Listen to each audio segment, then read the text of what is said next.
കോഴിക്കോട് താമരശ്ശേരി ഇരട്ടക്കുളങ്ങരയിൽ ഉത്സവത്തിനിടെ തർക്കത്തിൽ 3 പേർക്ക് വെട്ടേറ്റു.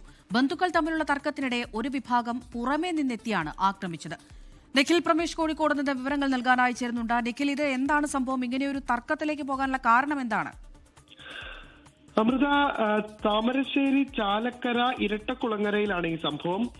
ഇന്ന് രാത്രി 7:30 കൂടിയാണ് ഈ സംഘർഷം ഉണ്ടായത്. ഈ സംഘർഷത്തിലേക്ക് നയിച്ച സാഹചര്യം എന്ന് പറയുന്നത്, ഈ കാവ് ഉൾപ്പെടുന്ന സ്ഥലം സമീപകാലത്ത് ഈ ബന്ധുക്കളിൽ ഒരാൾ തന്നെ പുറത്തുള്ള ഒരാൾക്ക് വിറ്റിരുന്നു. ഇതുമൂലം കഴിഞ്ഞ 2 വർഷമായി കാവിലെ ഉത്സവം നടത്താൻ കഴിഞ്ഞിരുന്നില്ല. പിന്നീട് ഈ ബന്ധുക്കളിൽ ഒരാൾ തന്നെ ഈ സ്ഥലം തിരികെ വാങ്ങിയെങ്കിലും കാവിൽ ഉത്സവം നടത്താൻ സമ്മതിച്ചിരുന്നില്ല. ഇതേ തുടർന്നാണ് കുടുംബാംഗങ്ങൾക്ക് ദോഷമുണ്ടാകാത്ത തരത്തിൽ മറ്റൊരു സ്ഥലത്ത് വെച്ച് പ്രസാദമൂട്ടും മറ്റു ചടങ്ങുകളും ഒക്കെ നടത്തിയിരുന്നു. രാത്രിയോടുകൂടി ഇതിൽ ചില ആളുകൾ ഈ വളപ്പിലേക്ക് പ്രവേശിച്ചതാണ് തർക്കത്തിലേക്ക് നയിച്ച സാഹചര്യം ഉണ്ടായത്. ഇതിൽ സ്ത്രീകളടക്കം 3 പേർക്ക് വെട്ടേറ്റിട്ടുണ്ട്. ഇവരെല്ലാം തന്നെ ഇപ്പോൾ താമരശ്ശേരി താലൂക്ക് ആശുപത്രിയിൽ ചികിത്സ നേടിയിരിക്കുകയാണ്. കൃഷ്ണൻകുട്ടി, ഇയാളുടെ മകൻ ജിനീഷ് ലാൽ എന്നിവർക്കാണ് വയറിന് പരിക്കേറ്റത്. ഇവർക്ക് കാര്യമായി തന്നെ പരിക്കുണ്ട് എന്നുള്ളതാണ് അറിയാൻ കഴിയുന്നത്.